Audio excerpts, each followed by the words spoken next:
But when I listened to it for like 1,000 times, I was like, why this feeling like a sonnet? And then I got the lyrics, put them on paper, made some linear sense out of it, and bang! It might not just be a sonnet, it may be two. Yeah, right there. There's the poetry. Now, I'm not sure if that is what you're looking for, but if you're actually looking for that, then you're in the right place. This is the channel. This is the new program for the literature geek, so to speak. Anybody who just like analyzing words, form, technique, anybody who want to learn about poetry, this channel is for you. My name is Derron Sandy. I'm a performance poet, educator, and writer, and most of all, I just love some good poetry. So subscribe to this channel or follow according to where you're watching it. If you want to see some techniques behind the scenes from some of your favorite poems, songs, we might do some graffiti, some ads, you name it. If there's poetry, we'll find it. Where?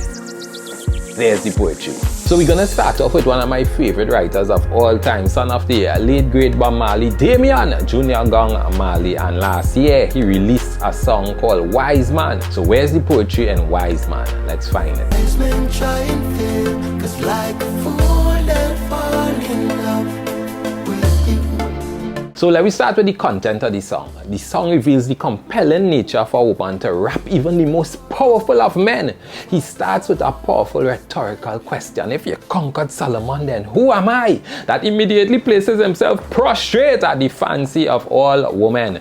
Gong then references several biblical characters who were so moved by their love for women that it altered their regular trend of thinking. It's an excellent ballad, and well, the video itself is well thought out. You had to take it in if you never take it in before. So where's the poetry? Now obviously I don't know the original form of how it was written, but when I listened to it for like 1,000 times, I was like, why this feeling like a sonnet?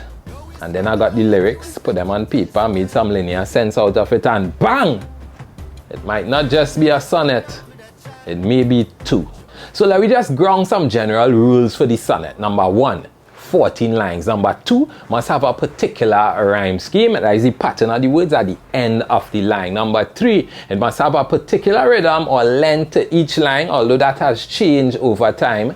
Number 4, traditionally, it's about love. And number 5, a shift in mood, motivation, or tone at some point in the sonnet. So let me see if Wiseman checked the boxes for being a sonnet. Well, minus the first chorus and the last chorus, guess what? It's 28 lines, 14 by 2, 28. So it's not just one sonnet, it's two sonnets. So let's check 1. Any songwriter follows a particular rhyme scheme. So check 2, he checked that immediately, and any songwriter will follow a particular syllable count or syllable structure in the lines. Gong check that is about love. That is 4 checks for Gong. And shift in mood, we'll come back to that a little later. Let's dive a little deeper into the sonnet form of this. Now over time, poets and writers have flexed the general rules of the sonnet.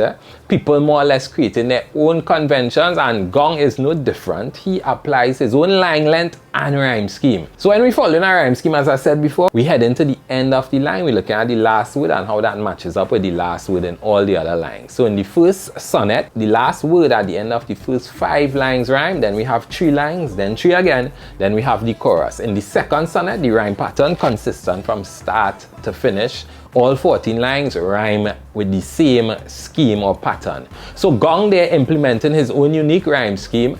And we know when it comes to rhyming, Gong is just absolutely one of the best, almost unmatched. Each line has 10 to 14 syllables. We know reggae itself kind of offbeat, so we can't expect the same amount of syllables, or the same number of syllables rather, in each line, but there's a consistency of 10 to 14 amongst all the lines. We know the theme is love, so let me get into the mood shift. The first sonnet, pretty consistent, each line showing the vulnerable state of the biblical hero. In the second sonnet though, kind of pick up a mood shift. Check the last 6 lines, clearly moving from the woman being a sort of spoke in the wheel of man's greatness to the point where he is clearly celebrating the woman's presence. He's doing it more directly, and he's coming to some sort of reasoning with the type of love or pursuit, those types of love that kind of have a boundary around them. So he says, your presence so sublime. The fox only claimed the grape sour when him can climb the vine. That's an excellent line. Afraid to admit that your power so divine. That's why throughout history, to love you is a crime. Yeah, so you kind of reason with the love there. What's my favorite line? My favorite line is the line about Samson though. Samson was the strongest of them all, and he would always win a fight, don't care how many fought. Still you were his downfall, he loved you to a fault.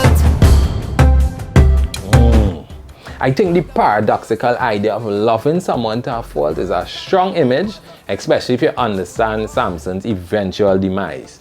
That's what you call loving someone to death, boy. When I say paradox, I simply mean a contrasting idea, or idea that runs contrary to how you would actually expect it to run. You expect love to run to satisfaction, but in this case, Gong runs love to a fault.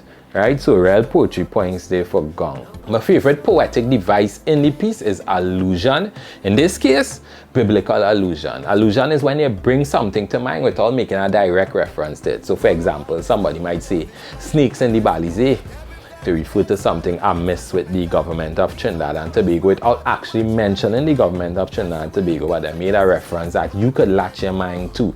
And here Gong is making reference to several biblical characters, and what he's alluding to is their full stories.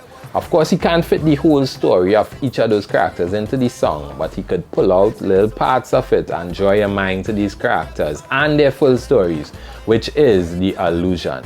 The writing in this song is just ridiculously poetic, yet so accessible, which I always remind people is the hallmark of a real good writer. So finally, on the poetic scale, I rate it 10 out of 10. There's the poetry in Wisemen by Damian and Marley. Listen, all references we use and the lyrics to anything we use are right in the description below this video. Remember to like and subscribe if you appreciated the content, and if there's some text that you want us to analyze, just drop it in the comments below. We'll get it and find out where's the poetry.